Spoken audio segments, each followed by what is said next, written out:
This is Pink Floyd's Comfortably Numb, and there are so many interesting ideas to discover in this recording.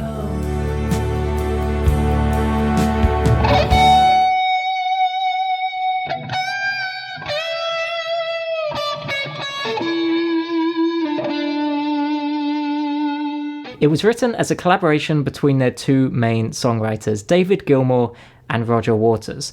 But the problem is that they both had very different ideas on what it should sound like. We had a quite serious disagreement about the recording of Comfortably Numb. So in this video, we're going to listen to every demo and isolated instrument to see what happens when two songwriters pull a musical idea in two different directions. Starting with the very first demo. The origin of Comfortably Numb can be found in a leftover musical idea David had written for his debut solo album a couple of years earlier.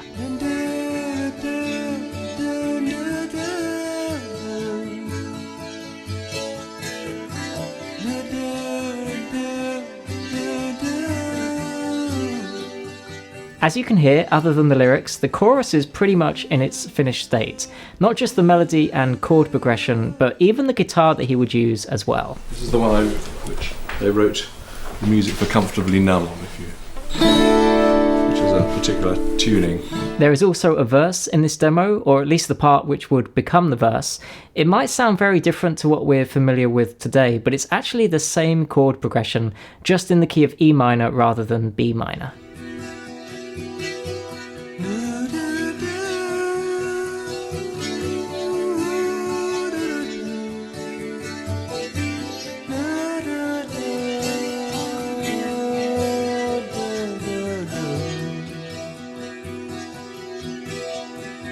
David never did use this idea on his own, but when it came time to work on another Pink Floyd album just a year or two later, the idea resurfaced again. Bob Ezrin had been brought in to co-produce this new album, and it was his idea to listen through David's demo. I had a bunch of demos, and Bob Ezrin asked to have a meeting to hear everything that everyone had got. And amongst my bits and pieces of demos, there was the Comfortably Numb thing and the Run Like Hell basic sequence. And Bob listened to all my things, and he said those two are great, we should use them, This new Pink Floyd album would become The Wall, a rock opera with a full narrative running through each of the 26 songs. Unlike much of Pink Floyd's previous work, The Wall was less of a group effort and more of an artistic vision led by Roger Waters. In fact, Roger was at first resistant to using any idea from David because this was Roger's record about Roger for Roger. Eventually, Ezrin convinced him that there was something to David's idea, but it needed work. So Roger went away to write some lyrics and began to sculpt it into something that could be used within the narrative of The Wall. His idea? A dialogue between the main character Pink and a doctor who tries to resuscitate him before he's about to perform in a show. A story heavily inspired by one of Roger's own personal experiences. However, what lay ahead was unfortunately Pink Floyd's most difficult musical experience. Ezrin remembers Comfortably Numb was the song we argued about the most. And as David later said, I think things like Comfortably Numb were the last embers of mine and Roger's ability to work collaboratively together. The first demo Pink Floyd recorded shows the beginning of this process. The song is actually known at this point as The Doctor, but the song is still in the original key that David wrote it in and features David singing the verse as well. What seems to be the trouble? Are we feeling out of sorts? Do you think they've gone forever? Can you show me where it hurts? I think I know what's wrong. A lot of people get this way. Take 2 of these 4 times daily. I'll drop in when I pass this way again. So quite early on, the thematic idea was there, but it's a long way from the finished song that we know today. One thing I love about listening to these demos is how you can hear the idea coming together, but it clearly isn't quite what it could be yet. It's almost as if you can hear them trying to figure it out as they go. And with each demo, we get closer to this final idea, especially with the lyrics. Roger is a fantastic lyricist, and it's fascinating as well to hear with these demos his process of experimentation as new lyrics come and go. One thing that really came together quite early on is the chorus. You'll notice the lyrics and David's high-strung guitar are there, but also the movement in the bass between chords, and even how the second part of the chorus features David singing this harmony. Your lips move, but I can't hear what you say. When I was a child, I had a fever. My hands felt just like two balloons. They also clearly have an idea that there will be the first guitar solo, although at this point it's the only guitar solo, because there is this empty instrumentation in its place for them to overdub a solo later. I have become comfortably numb.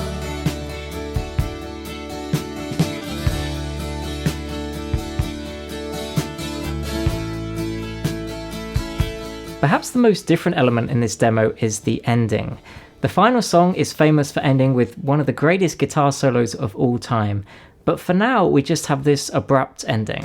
Feeling sorry for yourself. Go and see what you can find. It's Saturday night, you should unwind. So the first demo was David's musical idea. The second demo was Roger taking that idea and writing the scene of the Doctor within the wall. And it's in this third demo that we start to see the verses take shape in the form that we're more familiar with. This third demo features Roger on vocals, and the key in the verse has been changed to B minor. It definitely suits the song better. It helps to elevate the chorus and create a distance between the two parts of the dialogue. But as Roger is now singing the verse, this change is probably just a result of trying to lower the key to suit Roger's voice.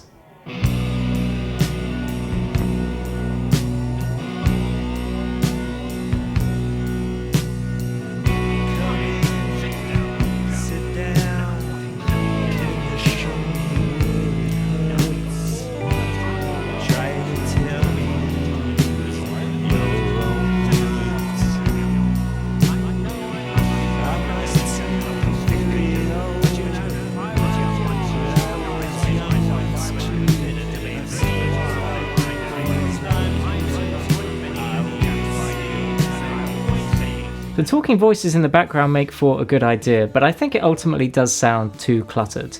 But notice as well how the song is beginning to move in the direction of a heavier guitar piece. What's so interesting about Comfortably Numb is that it so clearly, perhaps more than any other Pink Floyd song, illustrates the songwriting styles of Roger and David. David's contributions, at least in these demos, appear almost finished the first time we hear them. The chord progression, the instrumentation, and now the first guitar solo. Comfortably numb.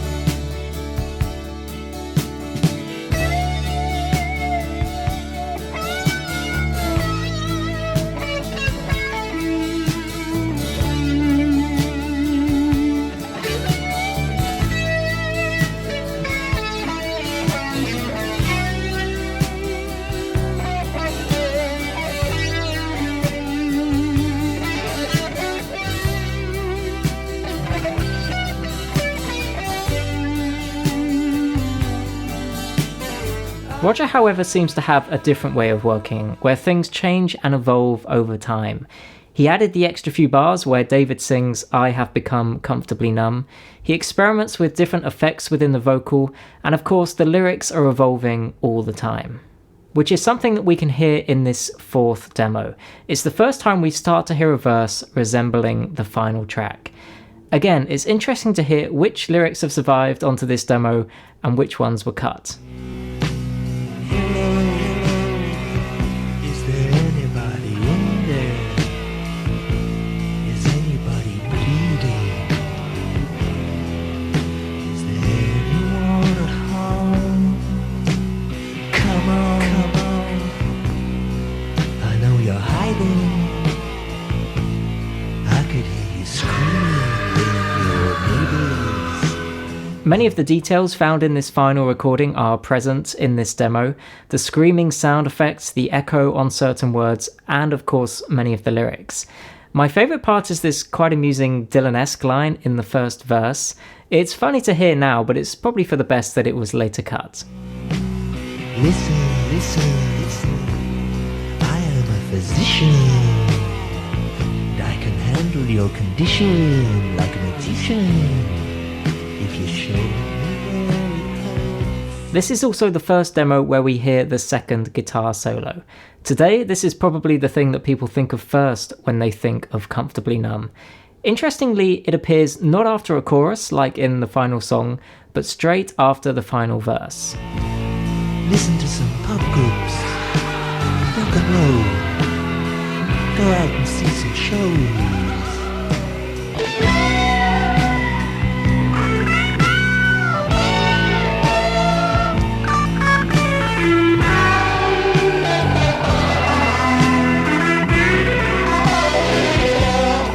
So those are each of the 4 demos, and now we arrive at the final track. And the first thing to talk about is the structure of the final song, because this was changing with each of the demos. There are 2 main ideas, what you might call the verse and the chorus, and each of the 2 guitar solos are played over either the backing of the verse or the chorus.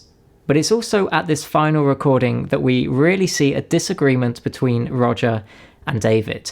The whole recording of The Wall is filled with arguments and everyone falling out with each other, and Comfortably Numb was very much at the centre of this drama.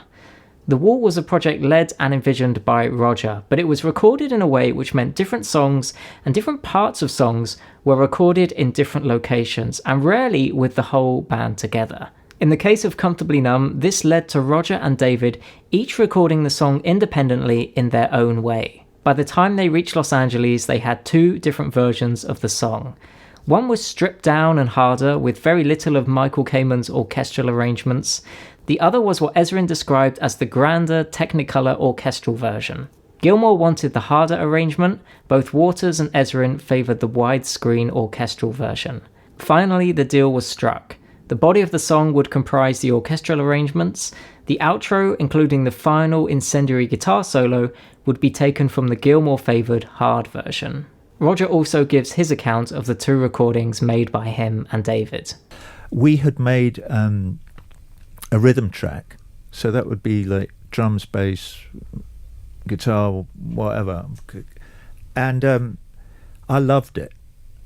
And he thought it wasn't precise enough rhythmically, and recut the drum track and there's something else and said, there, that's better.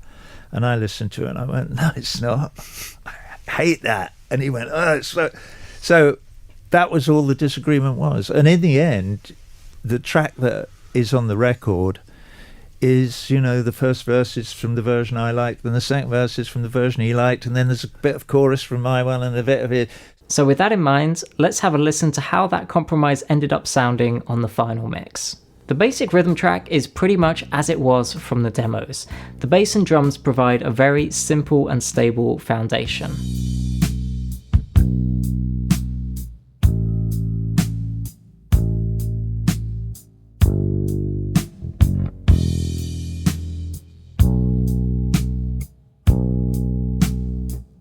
A lovely detail that only appears in the opening is a slide guitar, which then echoes, panning side to side.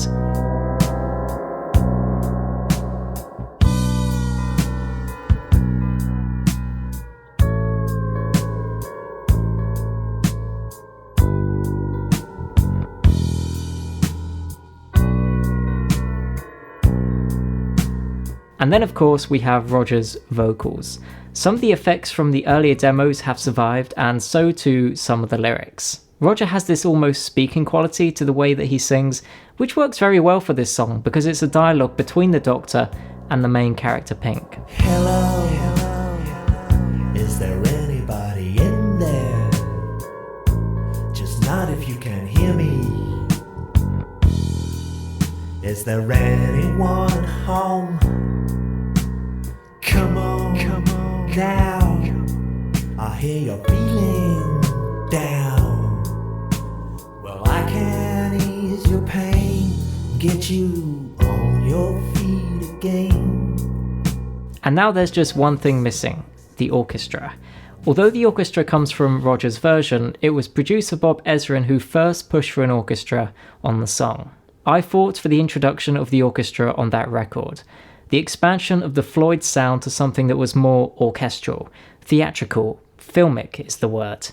This became a big issue on Comfortably Numb, which David saw as a more bare bones track, with just bass, drums and guitar. But I have to say that the orchestra works perfectly on this song. It's subtle, but it sounds fantastic.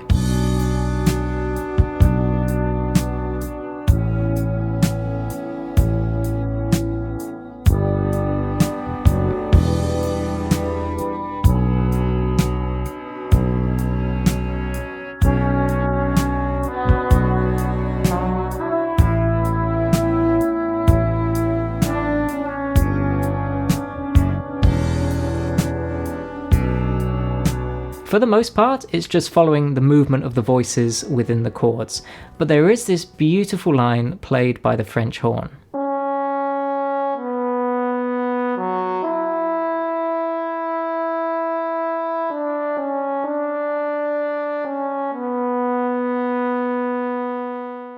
When we arrive at the chorus, we have the same simple bass and drums. The bass is doing this great thing where it anticipates the next chord, and we also have David's high-strung guitar in the chorus. As for the vocal, we hear an idea used in the earlier demos, which is David starts off singing just one vocal line, and then for the next part of the chorus, he adds in a higher voice. Your lips move, but I can't hear what you're saying. When I was a child, I had a fever. My hands felt just like two balloons. It sounds great, but there is of course something missing, and that again is the orchestra. When I add it back in, it just elevates everything underneath.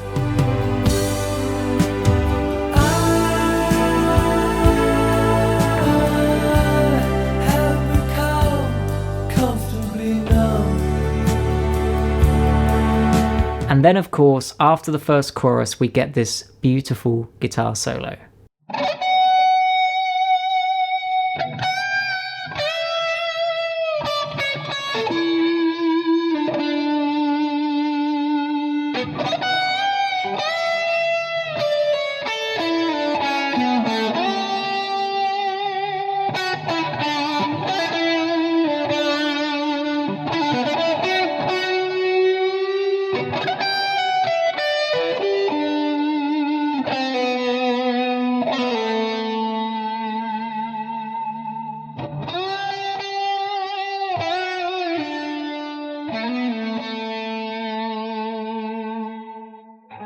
Let's have a look at some of the ideas David Gilmour used within this solo and what he might have been thinking about when he was playing, because I don't think it's so much in terms of music theory and which notes go well with which chords, but he would have been listening out for different ideas and using his ear as a guide. The first thing to say is that his playing is so lyrical. The way he plays each note is in a way that you can almost sing it, and the way he uses phrases is so simple and so beautiful. It's what really makes him unique as a guitarist. So let's look at that first phrase.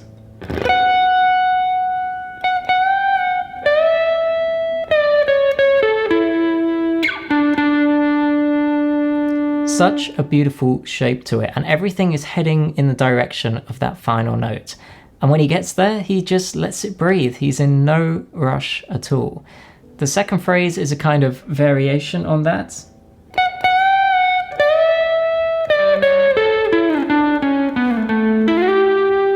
Again, heading in a different direction and just letting the note breathe when he arrives there. We then have this simple little phrase, which is a new idea.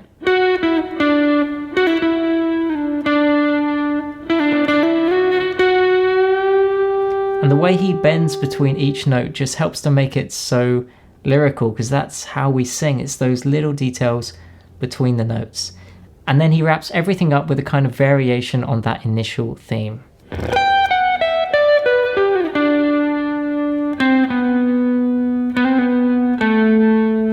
There's such a wonderful shape to everything that he does, so he's moving towards this final note, and when he gets there, he just lets it breathe.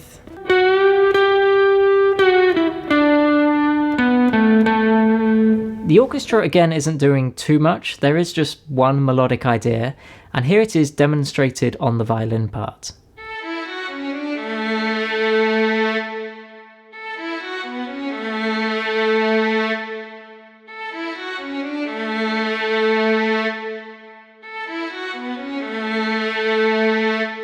As we go into the second verse, it really feels like we're handing the baton back to Roger.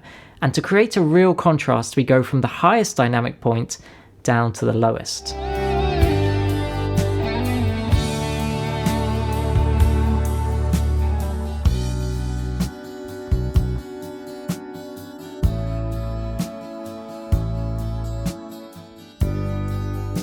This verse is actually shorter, it's half the length of the first verse, which is just enough to build anticipation for bringing us back to the elevation of the chorus. And again, it's the orchestra that is so powerful here. Keep it going for the show. Come on, it's time to go. There is no pain, you are receding.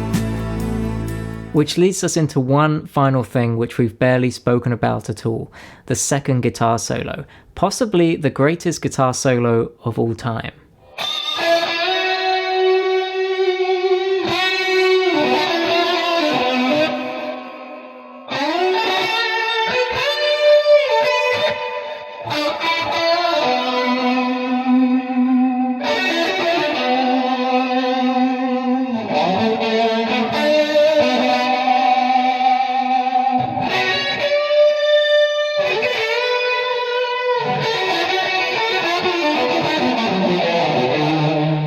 That is such an incredible solo, both in the technicality of David's playing, but also in the musicality. The way he phrases everything is so simple, but it works absolutely perfectly. But you may remember from earlier that this was the part where David got his version of the song.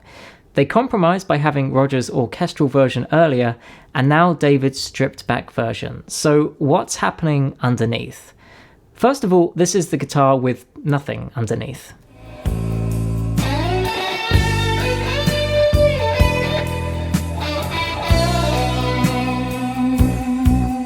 With nothing underneath, it sort of feels like David is playing to an empty room. So this time, in the background, we hear the return of that rhythm guitar that we had back in the demos.